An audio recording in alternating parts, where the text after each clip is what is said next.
Hello, everyone. Welcome to the session of Sexual Reproduction in Flowering Plants Theory Part 3. Disclaimer: the images, text, and other material used in our presentations are for educational purposes only.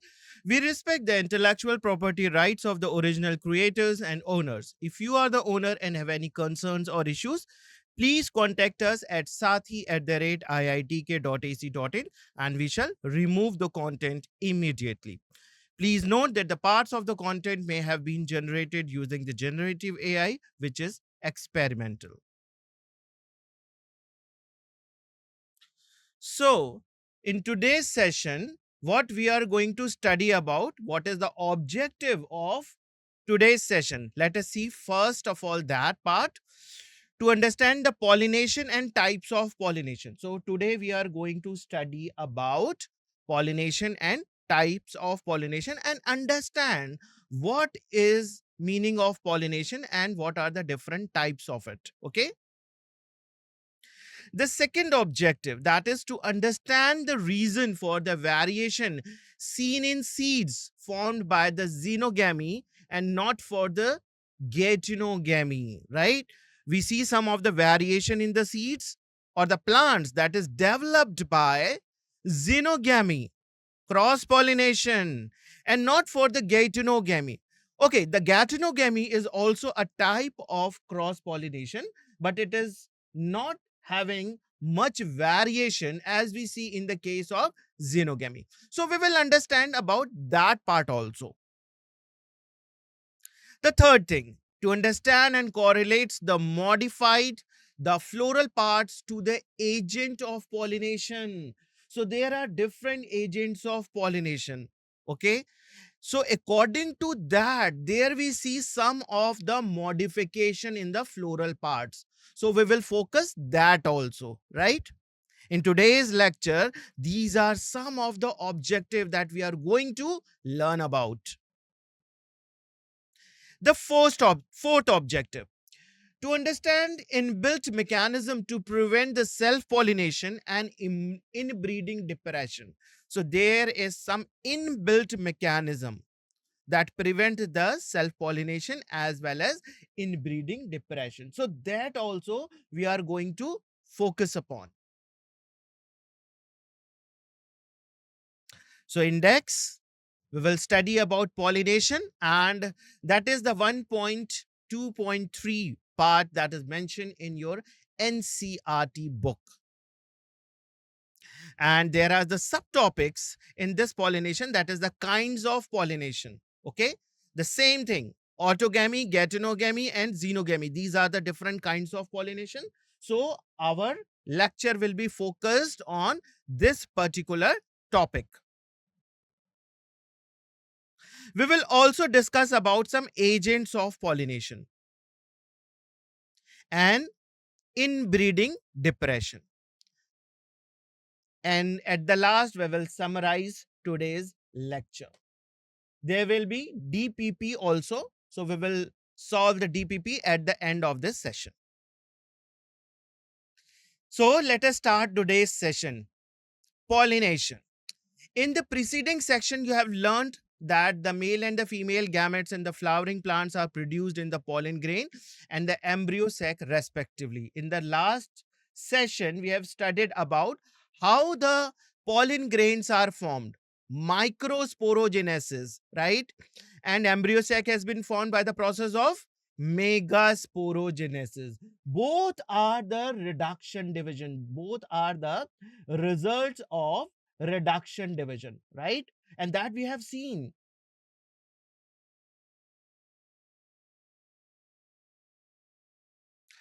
As both the type of gametes are non-motile, both the type of gametes are non-motile and they have to be brought together for the fertilization to occur.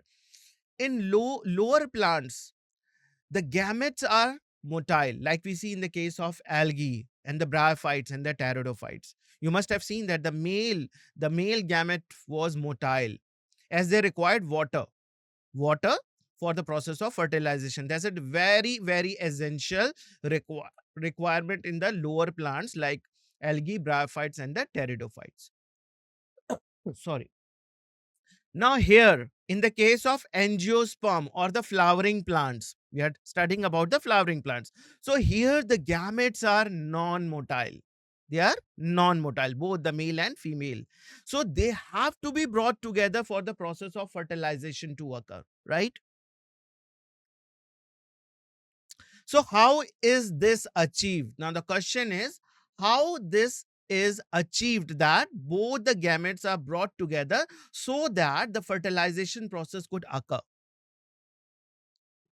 So this is the term pollination. That is the mechanism to achieve this object. So this is a type of a mechanism in which the pollen grain from the anther is transferred to the stigma, that is the female reproductive organ, pistil. And pistil, we have seen last class, in the our last session we have seen that pistil or the carpel is having the three different parts: the receptive stigma, the stalk like structure that is called as the style, and the lowermost part, bulbous ovary, that is attached to the thalamus. Now the first part, that is the stigma, is the receptive one. It gives the basement to land the pollen grain on it, so that the pollen grain can come and land on it, right? So the transference of the pollen grain from the anther to the stigma is called as pollination. Transfer of the pollen grain shed from the anther, and when the anther is shed off, when the anther is mature, and there is a dehydration, that is the water from the wall of the anther get evaporated and it becomes very dry. So there is a process of dehiscence of anther. Okay, the anther get dehiscence means it get ruptured, and all the pollen grains which are present inside the anther are shed off from it, and they are dispersed in the air. So they are brought to the stigma of a pistil, and that process is called as pollination.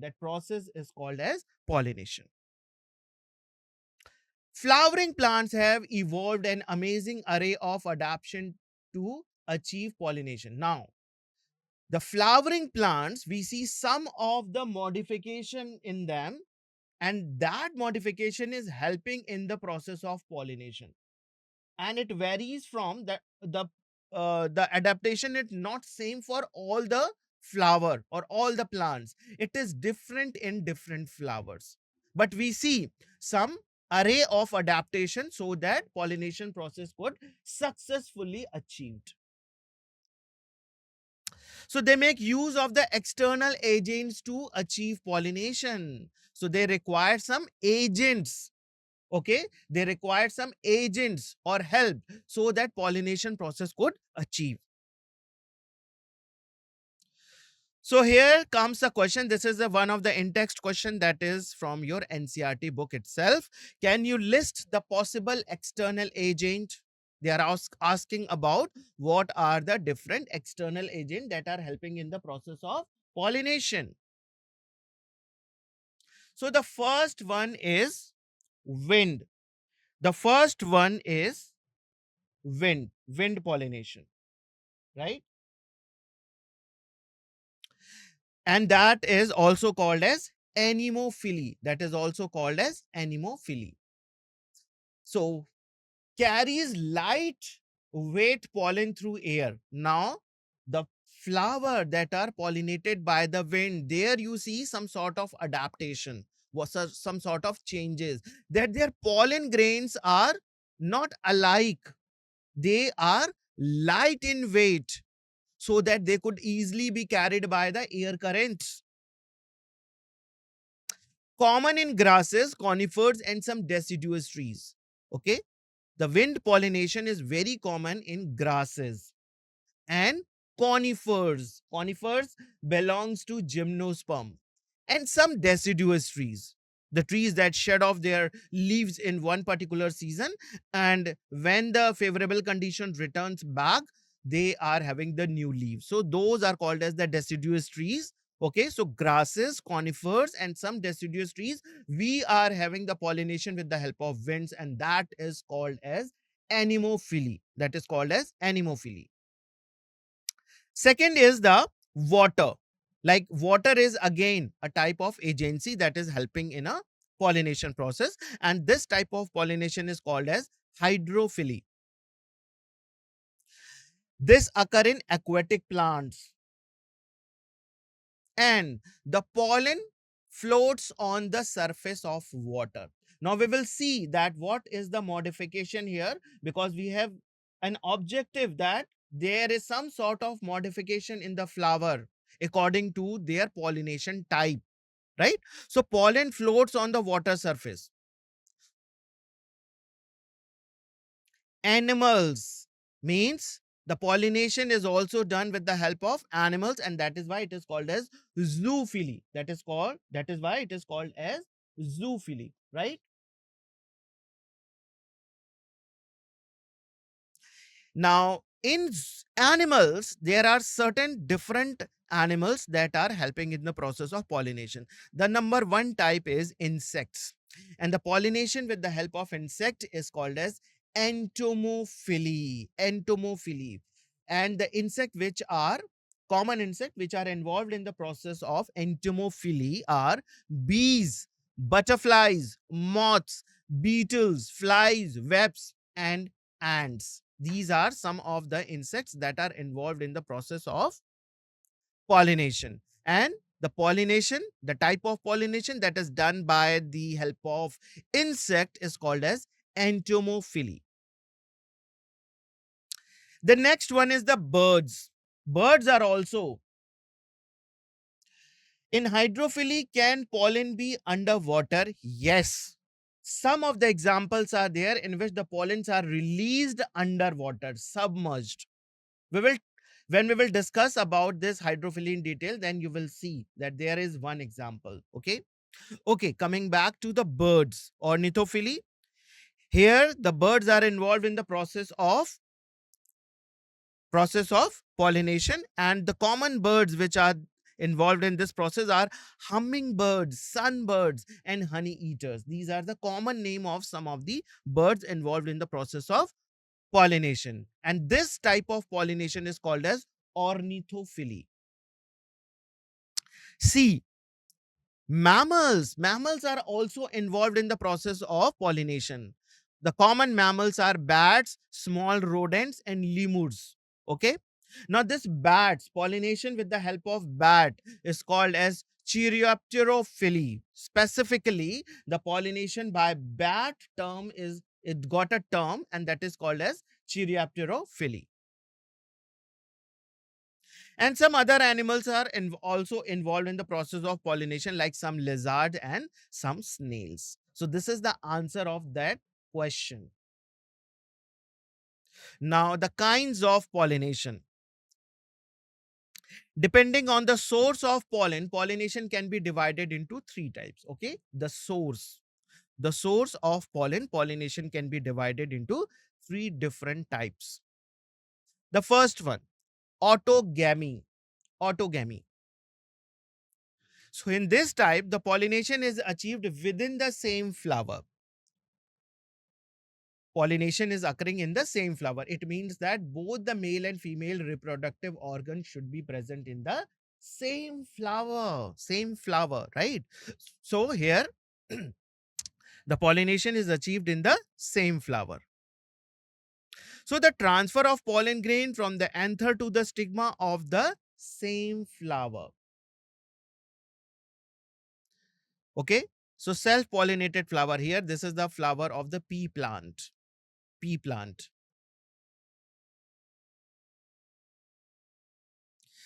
In a normal flower which open and exposes the anther and the stigma, complete autogamy is rather rare. Okay. Normal flower which opens and exposes the anther and the stigma, complete autogamy is a rare phenomena. So autogamy in such flower requires synchrony. What is important for the autogamy? This is the condition. Listen very carefully. Autogamy in such flower require synchrony in pollen release and stigma receptivity, and also the anther and the stigma should lie close to each other so that self-pollination to occur. Okay, autogamy means self-pollination, number one thing. Second thing, there should be the synchrony. What is the meaning of synchrony? Synchrony means there should be close relationship that the pollen release and the stigma receptivity should be at the same time. It should not be like that pollens are released but the stigma is not receptive at that time. Stigma is not mature enough to allow the pollen to come and land on the stigma and they could germinate there. It should not be like that. Both the pollen release and the stigma receptivity should be at the same time, right? And the third thing is that the anther and the stigma should lie close to each other, at the very close to each other, so that the pollen could be easily transferred to the stigma from the anther.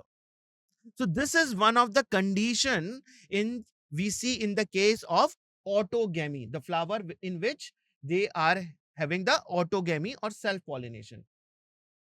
Simultaneously, yes, you can understand by this, simultaneously, the pollen, when the pollen got released at the same time, the stigma got matured enough and it is having the receptivity to allow the pollen to land on the stigma and they could germinate there, right? So this is very, very important. Autogamy. It can be asked what are the conditions that autogamy to happen. So this is the two conditions: synchrony in the pollen release and the stigma receptivity. And second thing, that the stigma and the anther should be very close to each other. And the flower which is having autogamy phenomena are having both these two things in their flower. Now, some plants such as viola, common pansy, oxalis, and commelina produce two types of flowers. This is a very unique phenomena. These three examples, viola, which is also called as common pansy, oxalis, and commelina, they are having two different types of flower in the same plant. One flower is called as chasmogamous flower, which blooms, which opens. Okay, very similar to the flowers of other species which expose the anther and stigma when they get bloom. And the another one is the clistogamous flower, which do not open at all. They are closed flower. They are in the form of bud like and they do not open. Okay, so those flowers are called as clistogamous flower. I'm again repeating, these three examples are having, these three example means viola, oxalis, and commelina are having two different types of flower in the same plant: chasmogamous flowers and clistogamous flower. You can see the figure also. Here is the figure. Chasmogamous flower. Here you can see it is, the flower is open. Open means bloomed. And here, this is also the chasmogamous flower. And the flower, these chasmogamous flower is present in the shoot system. And the clistogamous flower here, they are present in the roots. You can see they are in the form of buds and they are closed flower. They do not open. They do not open at all, right? So in such flower, the anther and the stigma lie close to each other. When the flowers are closed, it is in the form of bud. It is not open. So at that, in those flower, the anther and stigma are very close to each other because there is not enough space to get expand. So when the anthers dehisces in the flower buds, pollen grains come in contact with the stigma to effect pollination, right? So in the closed flower or the clistogamous flower, there is a surety of pollination, right? So the clistogamous flower are invariably autogamous as there is no chance of cross pollen landing on the stigma. What does this mean? It means that this clistogamous flower, the flower which do not get open, they are having autogamous only, autogamous type of pollination only, self-pollination. Why there is no chance of cross pollination? Because the flower is not open. So how the pollen from another flower come and rest on the stigma of this flower, right? So this is only having the autogamous type of pollination, not the cross pollination, right? Now, why they are having two such flowers? The question comes here this: why they are having two such flowers? Generally, the flowering plants are having only one type of flower, right? So, clistogamous flower produce assured seed set even in the absence of pollinators. Now, the chesmogamous flower, chesmogamous flowers required pollinators, they required pollinators, but the clistogamous flower, they do not require any type of pollinators, right? And there is an assurity of the seed set in the clistogamous flower. In the absence of pollinators, sometimes what happen, the chesmogamous flower do not get pollinated, and they do not, there is no seed in the seed set in the chesmogamous flower. But at the clistogamous flower, there is a surety that there will be seed will be set even in the absence of pollinators. Understand? This is very clear. Okay. So do you think that the clistogamy is advantageous or disadvantageous to the plants, and why? So is this phenomena is advantageous to the plant or disadvantageous to the plant? Right? This is a question. So clistogamy, where the plant self-pollinate within the closed flowers, can be advantageous. It is an advantageous because it ensures. Can anemophily take place in the chesmogamous flower? We will see if we will see the anemophily flower must have certain modification. When we will discuss about the anemophily, you will see that if they are having the pollen grain of such type, if they are having the stigma of such type, then only they could have the anemophilus, anemophily. Otherwise, they require some biotic agent. And here the pollinators. Pollinators means biotic agent, right? Some insects or some like birds, right? So here in the case of clistogamy, where a plant self-pollinate within the closed flower is an advantageous phenomena because in the absence of external pollinators, also there is a setting of seeds, there is a process of fertilization in the clistogamy, and there is a setting of seeds. So this is particularly useful in the challenging environment. Sometimes the environment is very challenging. Okay, there is no pollinators are available. So at that time also, such plants can have the seeds.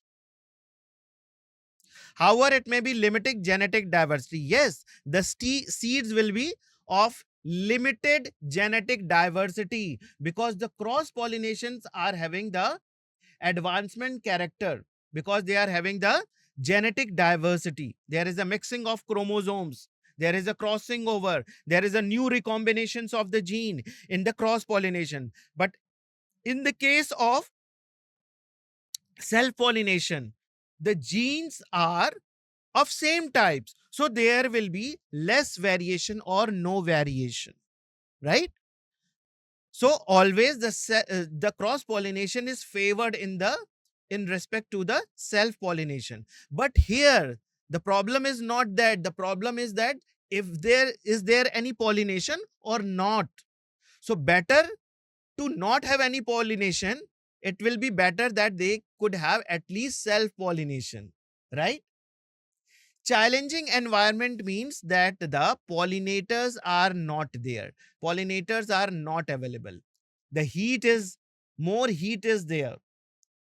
Okay. So sometime what happened? The the pollinators are eradicated by the human activity also. So at that time, there will be no cross pollination, but there will be self pollination, right? Gatinogamy. Now we will talk about the gatinogamy. Yes, in that respect, yes. See, if you are seeing the variation, then clistogamous flower is not showing the any variation. But if you talk about that, there should be the pollination or no pollination. So at that respect, the clistogamous is beneficial. At least they are setting the seed, right? There is a setting of seed. So now we will talk about the gatinogamy. Transfer of pollen grain from the anther to the stigma of another flower of the same plant. Now, on one particular plant, there may be different flowers. One plant having different flowers. And when there is a transference of pollen grain from the anther to the stigma of another flower on the same plant, then that type of pollination is called as gatinogamy. Although the gatinogamy is functionally the cross pollination, because there is a transfer of pollen grain from one flower to the another flower. So you will say it is a cross pollination, right? And here also the pollinating agents are involved. Genetically, it is similar to the autogamy because there is no variation, because the whole plant will have the same type of genes. So the two different flower which are born on the same plant will have the same type of gene, right? So there at the genetic, if you are seeing at the genetic level, then there will be autogamy. It is a type of autogamy. But yes, the transference of pollen grain is taking place from one flower to the another, then it is gatinogamy. Is there 100% surety of pollination in the clistogamous flower? Yes, there is a surety, 100% surety. If the flower is like clistogamous flower, if they are, because there are number of flowers, because there are number of flowers and they do not require any agencies. Now, chesmogamous flower, think about the chesmogamous flower. There are number of flowers, 5 to 10 flowers are there on one plant, but they require pollinators and there is no pollinator, then there will be 100% no pollination, right? But here the clistogamous flower, if there are 10 in number and they are closed, so and they get mature, both the anther and stigma get mature at the same time simultaneously. There is a synchronous type of development of the anther and the stigma. Then there will be self pollination, right? So that is why these three flowers are very, very important. And that is why it is mentioned in your curriculum, NCRT book.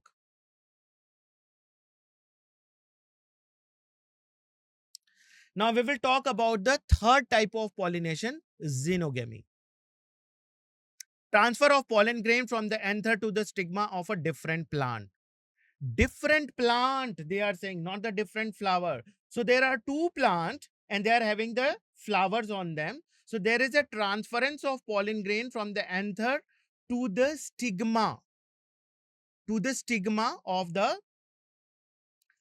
another flower on the another plant. Then that is called as the xenogamy. Okay, of the same species. Yes, of the same species, obviously. This is the only type of pollination which during the pollination brings genetically different types of pollen grains to the stigma. Now here there is a lot of variation because the two different plant will not be 100% genetically same. There must be some variation, and when the pollen grain from one flower of a plant is transferred to the stigma of another flower on another plant, then there will be a new genetic recombination, right? So this is actual a cross pollination. So here you can see one of the flowers, sunflower, as an example of the cross pollination. Now we will talk about agents of pollination. Agents of pollination.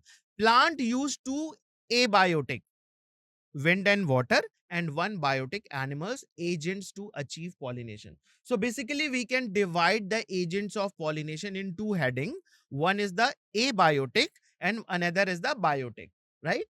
abiotic, in which we are having the two agencies like wind and water, and we are having another type of agents of pollinators, that is biotic. Biotic means living organisms, that is animals.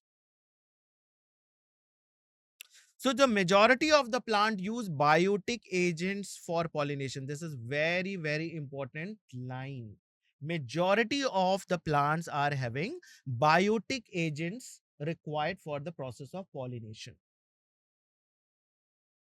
Only a small proportion of a plant use abiotic agent, means small number of plants, less, okay, in they are having the less number of plants in which the wind and water is required for the process of pollination.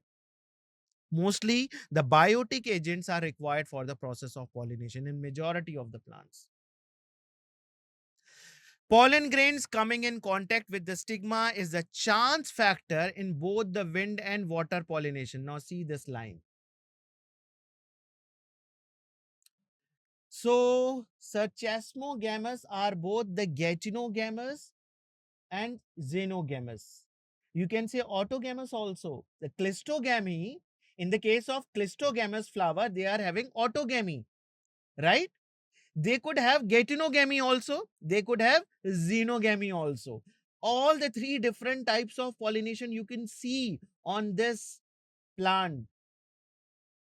Comelina, Viola, and Oxalis, right? Because in Chistogamous flower, they will be autogamy. Now, think about the Chesmogamous flower. On one particular plant, there could be 3, 4 flower. Now, and any fly can comes and it can sit on one flower of a plant and it can go to the another flower on the same plant, right?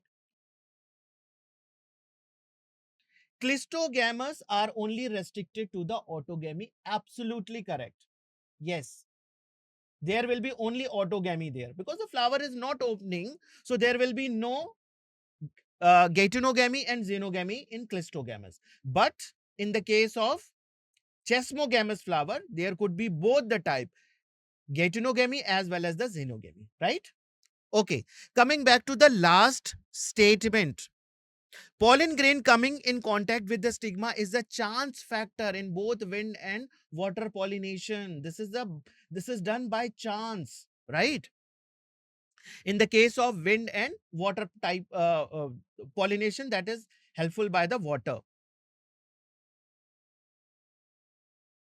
Now, to compensate for this uncertainties and associated loss of pollen grains, the flower produce enormous amount of pollen when compared to the number of ovules available for the pollination.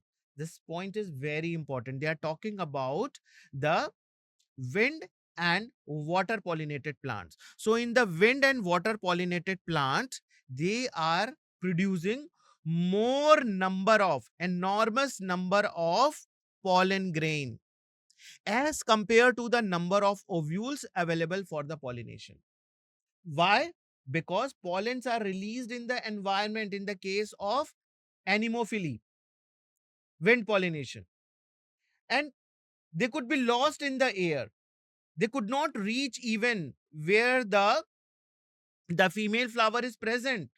It is just by chance. If the wind is moving towards where the female flower is there present, then there could be a successful pollination. So for all these process, they required large number of pollen grain, right?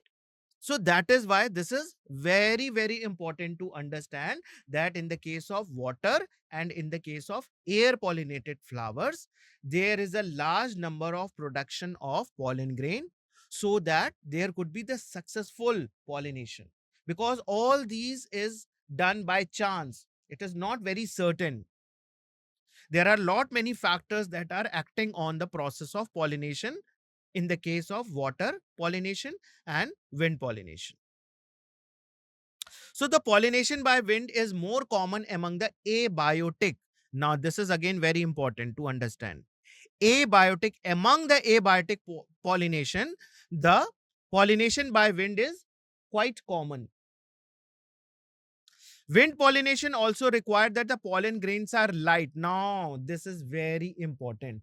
I told you that there must be some modification, some changes in the case of pollen grain, in the case of flower. Now, in the case of autogamy, you must have seen the chasmogamous flower and the clistogamous flower, the flower that open, the flower that do not open. Now, here in the case of wind pollination, you can see this point. The pollen grains of the flower that are involved in the wind pollination are light in weight and non-sticky. They are quite dry. Non-sticky means they are dry.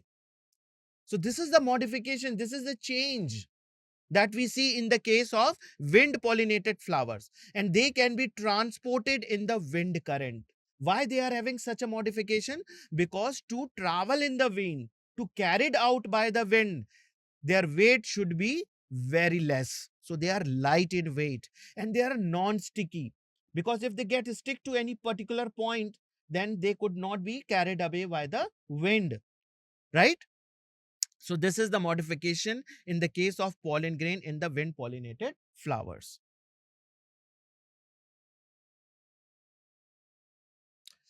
So they often possesses well exposed stamen. So the stamen, they are well exposed so that they could be easily dispersed by the wind current. And the large, often feathery stigma. Now here in the case of wind pollinated female part, you can see they are having the feathery stigma and they could easily trap the pollen grain. So this is again one of the change or adaptation we see in the case of wind pollinated flowers. And this was one of the objective of today's lecture, that we must understand what is the modification we see in the different types of pollination. So in the case of wind pollination, we see the changes in the case of pollen grain, in the case of stamen, in the case of stigma, right? The figure you see here, the wind pollinated plant showing the compact inflorescence and well exposed stamen. Their stamens are well exposed so that when there is a wind current, these pollen grains from the stamen could be easily carried away by the wind current. Okay. Now, the wind pollinated flowers often have a single ovule. This is again one of the modifications. Single ovule in the ovary and the numerous flower packed into an inflorescence. They are having the inflorescence. Is the stigma for the wind pollinated sticky? Yes, they are quite sticky. They are quite sticky so that they could trap the pollen grain. So their familiar example is the corn cob. Corn cob. Corn cob is the your maize plant. The tassel you see are nothing but the stigma and the style which have the wind to trap the pollen grains. Wind pollination is quite common in grasses. It is very common in case of grasses. And your all this graminy plant, your wheat, rice, are belongs to this only. Pollination by water is quite rare in the flowering plant. It is limited to the 30 genera only. This data is very, very important. Wind pollination is restricted to only some of the plant, and here we can see only 30 genera has been reported till date that they are pollinated by the water, and mostly they belongs to the monocotyledonous. Flower packed into inflorescence means there are numerous flower which are very small, but they are inconspicuous. If they are small, they will be inconspicuous. But small flowers, they gather in a cluster and they form the inflorescence. So they look quite bigger. Okay, so they look quite bigger. So that is the inflorescence. And this wind pollinated flowers, they are having inflorescence. Cotyledon. So we are not discussing cotyledon here. Okay. Monocot. Okay. Monocotyledon is here. You must have seen there are some seeds that could be split into two parts, like gram. You must have seen gram, chana, pea, matar. You must open it and you can split that into two parts. So that is dicotyledon. Have you seen maize, corn? You must be eating corn. right? So corn cannot be split into two parts. So it means it is having only one cotyledon. So monocotyledon, your wheat, your rice, maize are all examples of the monocotyledons plant. Okay, the grasses are also belongs to the monocotyledonous plant. All the grasses you see. And the dicot, there are so many examples like pea plant, gram, your rajma, chicken pea, all the pulses you eat are all your dicotyledonous plant. Okay. Okay. Moving forward. Agents of pollination topic continuation. As against this, you would recall that the water is a regular mode of transport for the male gamete among the lower plant groups such as algae, bryophytes, and pteridophytes. We have seen that for the lower plants like algae, bryophytes, and pteridophytes, for the movement of the male gamete, they required water, right? And it is believed that particularly for some bryophytes and pteridophytes that their distribution is limited. We see this bryophytes and pteridophytes at some places only. They are not distributed everywhere, right? So why they are not distributed everywhere? Because the water is not available everywhere. So where the water is available, they are found there only. Because water is very, very important for the process of reproduction. The male gamete that is released in the water, that could only reach to the female gametophyte and there could be the process of fertilization. But in the absence of water, the male gamete, which is flagellated, could not reach to the female gametophyte and could bring the successful fertilization, right? So that is why the bryophytes and pteridophytes are restricted or distributed to the limited places only. Some examples of the water pollinated like Vallisneria, Hydrilla, and Joostera. Now, Vallisneria and Hydrilla are found in the fresh water. You must be aware of the fresh water and you must be aware of the marine water, right? The water which are not having dissolved salt in it are the fresh water. Okay. And the water which is having enormous amount of salt dissolve in it, your sea, your oceans are marine environment, right? So there you find sea grasses and the name of that sea grasses is Joostera. So Vallisneria and Hydrilla is example of the fresh water, whereas the marine, in the marine environment we are having Joostera. These three examples are of the water pollination. So not all aquatic plants use water for pollination. In majority of the aquatic plants such as water hyacinth and water lily, these two flowers, they are very showy. They grow in water. Water hyacinth means Icornia. In Hindi, we call it Jalkumbi. They are very beautiful flowers. And water lily, you all know that they are very beautiful flower. And but here, though they grow in water, but their flower is emerges top of the surface of water. So here, being growing in water, the water is not an agency of pollination here. They are pollinated by the insects only, right? They are pollinated by the insects only, or sometime wind also. So very important thing, aquatic plant not pollinated by the water. So Vallisneria, the female flower reach to the surface of water by the long stalk and the male flowers or the pollen grains are released on the surface of water. Now, there was a question from one of the student that is the pollen grain is released underwater. I'm coming to that point. Now, here in the case of Vallisneria, the female flower reaches to the surface of water and the male flowers are released at the surface of water. So here both the male and female reproductive organ are at the surface of water. They are carried passively by the water current and some of them eventually reaches to the female flower and the stigma. So here you can see this is the male flower. This is the male flower and male flower is moving with the help of water current like this. And this is the stigma, that is the female flower. Now while moving, sometime they could get touch with the stigma.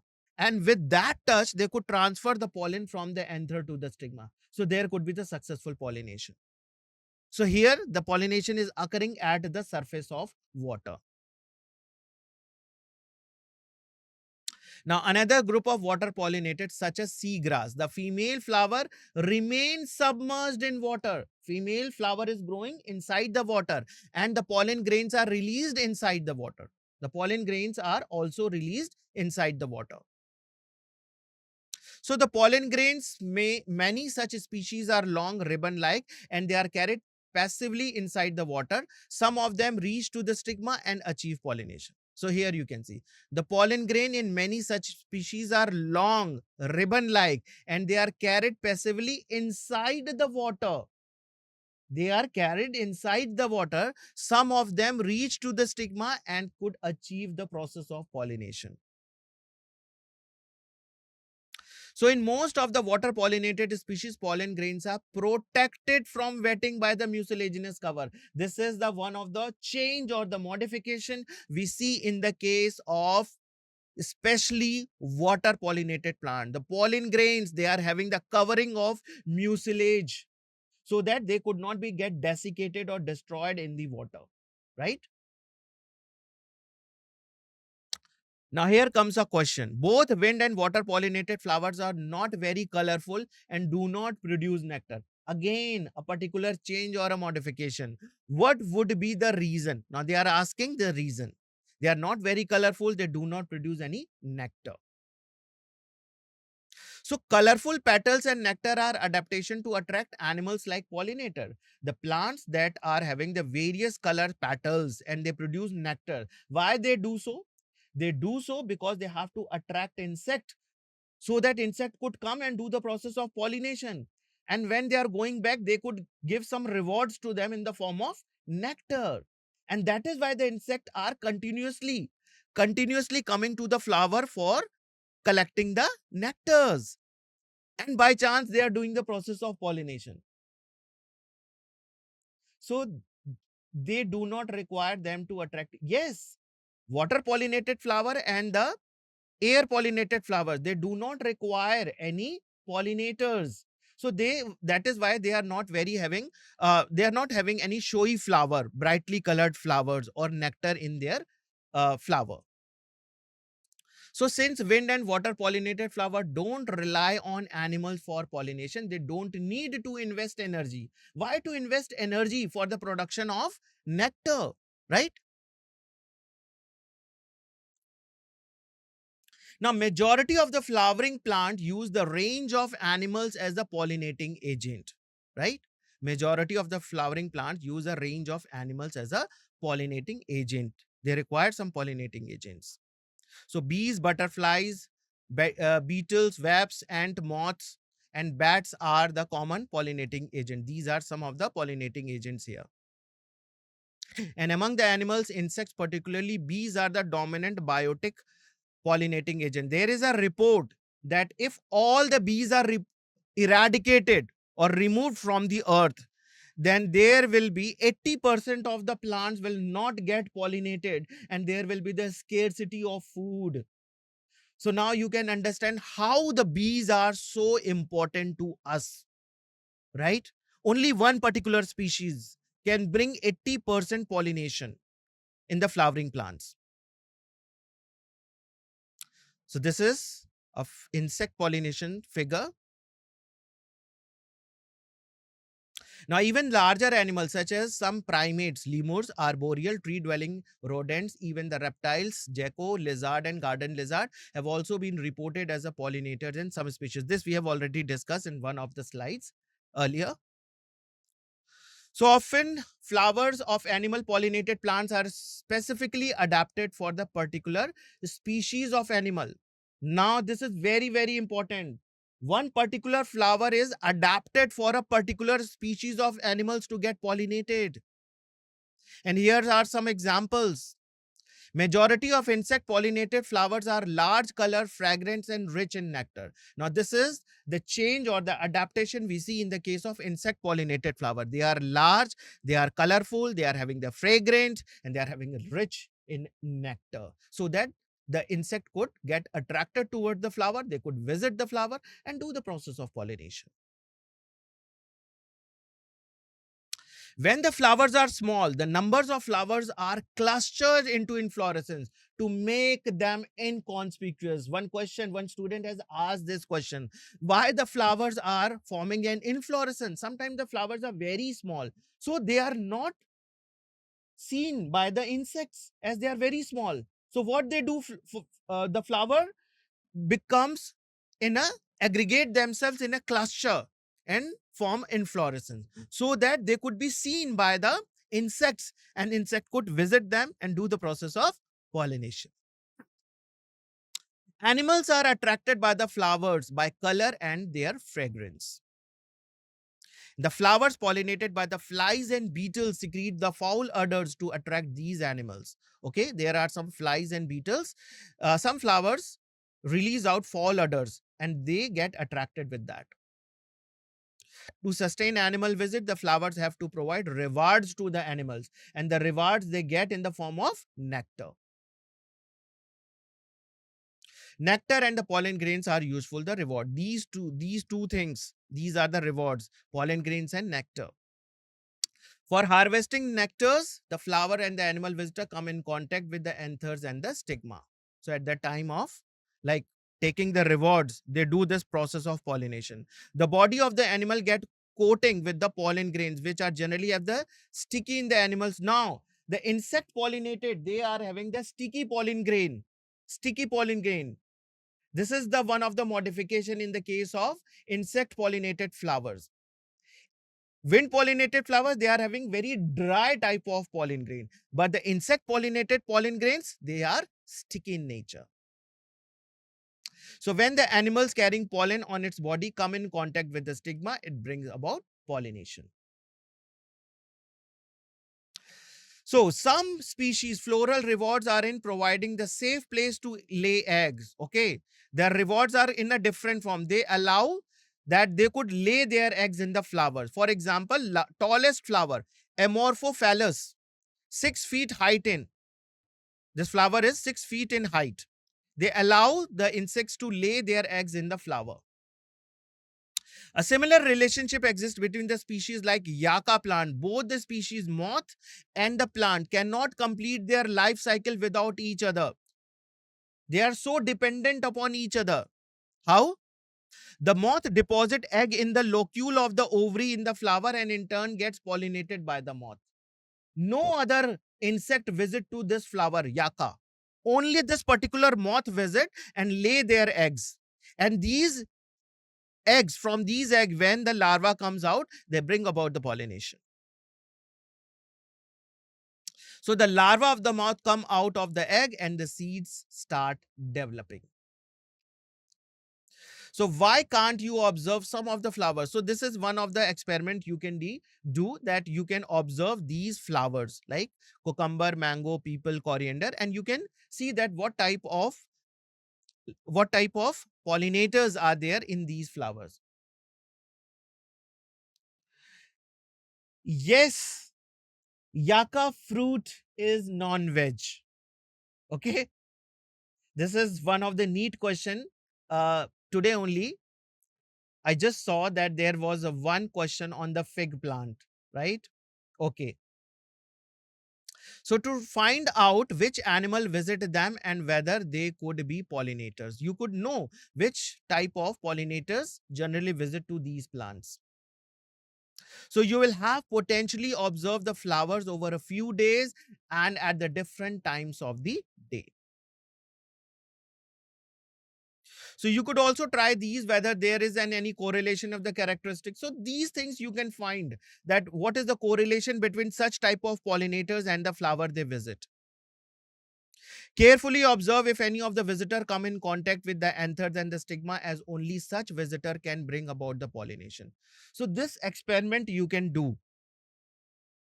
Many insects may consume pollen or the nectar without bringing about pollination. Now here you can see they consume the nectar from the flower, but they do not bring about the pollination. So what they are called? They are called pollen and nectar robbers. Okay. You may or may not be able to identify the pollinators, but you will surely enjoy your efforts. Like the the examples of the flower which you have given, which was given here, you can find out those plants require which type of pollinators, right? Now, the another thing is here, outbreeding devices. So, either the pollen is released before the stigma become receptive, or the stigma become receptive much before the release of pollen. So in some other species like anther and stigma are placed on the different position so that the pollen cannot come in contact with the stigma of the same flower. So why these things are there? The stigma is not receptive and the anther got mature. So there will be no pollination. Another thing, the stigma and anther are the different position. There will be no pollination. Both these devices prevent autogamy. So the third device to prevent the inbreeding is the self-incompatibility. Same gene that is having the pollen grain and the stigma, there will be no pollination. The pollination will be discouraged. This is the genetic mechanism and the prevent the self-pollen from the same flower of the same plant, and from fertilizing the ovule by inhibiting the pollen germination or pollen tube growth in the pistil. So they discourage in this way the self-pollination. So these are the different mechanisms that discourage the self-pollination. Another device to prevent self-pollination is the production of the unisexual flower. In both male and female flowers are present on the same plant such as castor and maize. It prevents autogamy but not the gagenogamy. In several species such as papaya and male and female flower, the flowers are present on the two different plant that are having the different male plant and female plant, right? Male flower is present on one particular plant and the female flower is present on the another plant. So this is the dioicy, and this is again to prevent the self-pollination and favors the cross-pollination. This condition is prevent both autogamy and gagenogamy.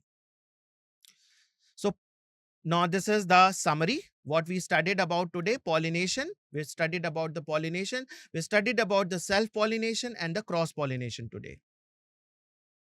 Then we are also discuss about the anemophily, hydrophily, and entomophily.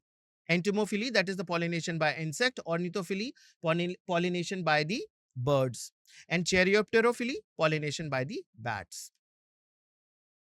Each pollination agent is associated with the specific flower adaptation such as bright color and nectar for the attracting insect or the light pollen for the wind dispersal. So this is all about the today's session. Now we will have one DPP. So be with us. I'll take just a minute to come with DPP.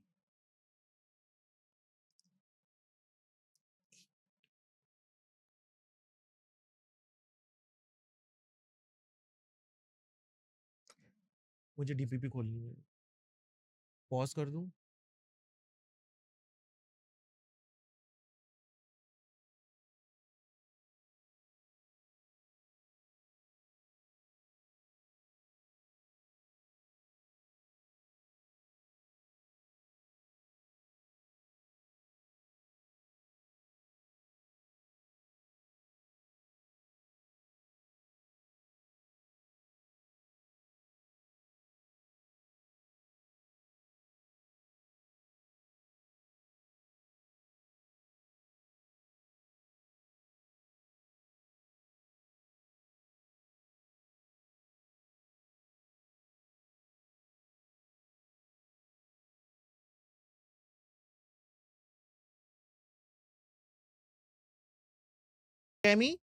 B, outcrossing, C, cross pollination, and D, both B and C.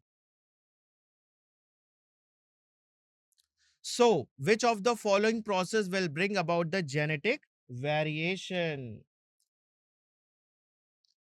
Outcrossing, and cross pollination, both can bring the genetic variation, right? So both B and C are correct. Autogamy is the self pollination, so we will save it and move to the next question. So next question is here. How many plants in the list given below are the wind pollinated plants? As there are more than one pollen that lands on the stigma. Okay, number of pollen tube can be formed, but only one pollen tube could reach to the embryo sac and fulfill the process of pollination. Okay, number of pollen tube can form. Okay, coming back to the question, how many plants in the list given below are the wind pollinated plants? Let us see the plants here. Coconut, Vallisneria, Ophrys, Amorphophallus, Commelina, bamboo, wheat, rice, and yucca. So here, what we see, coconut is a wind pollinated, Vallisneria is a water pollinated, Ophrys, Amorphophallus, and Commelina is again the insect pollinated. Bamboo, wheat, and rice. These are three plants that are wind pollinated. And yucca is again the insect pollinated. So four plants, Commelina, coconut, bamboo, wheat, and rice. Four plants are the wind pollinated. So we'll opt to the four, that is option C. Save and move to the next question. In which type of flower the stigma is hairy and sticky? Stigma is hairy and sticky. In which type of flower we have seen? Insect pollinated flower, wind pollinated flower, water pollinated flower, all of the above. Hmm? Stigma is hairy and sticky. No, not an insect. In the case of wind pollinated, yes, wind pollinated. In the case of wind pollinated, they are having the hairy and sticky stigma. The pollen grains are light and dry. Now, this is a match the column type of question. Column 1, the items are A, autogamy, B, bisexual, C, monoecious, D, dioecious. And column 2, the first item, first, both male and female flowers on one plant. Second, male and female flower in different plants. Third, both androecium and gynoecium on the same flower. And fourth, self-pollination. Okay. So the autogamy means self-pollination. So we can match A with the 4. Bisexual means both the androecium and gynoecium on the same flower. So A will be matched with the 3. Monoecious is both male and female flower on one particular plant. So C will match with the 1. And dioecious, male and female flower on the different plant. So this match is shown by the C option. So C option, I'm saving and moving to the next question. Which of the following plants are water pollinated? Joostera, Vallisneria, Hydrilla. All of the above. All these three plants is given in your NCERT book as an example of the water pollinated, right? So all of the above. So we'll save, submit it, and see the result. Yes, our all answers are correct. Okay. So thank you very much for attending today's session. Yes, you will have your 11th class just now. So be with us. Okay. And we will meet again. And from tomorrow onwards, we are having biology class from 3 to 4 p.m. And your chemistry class will be from 4 to 5. Okay. And biology 11 class will be from 5 to 6. Same time. But 12th class, sir, there is a question need about the XC2 conservation but taxonomic rate. So this question we can discuss it tomorrow. Okay. So short of time. I'm so sorry. But thank you very much for attending today's session.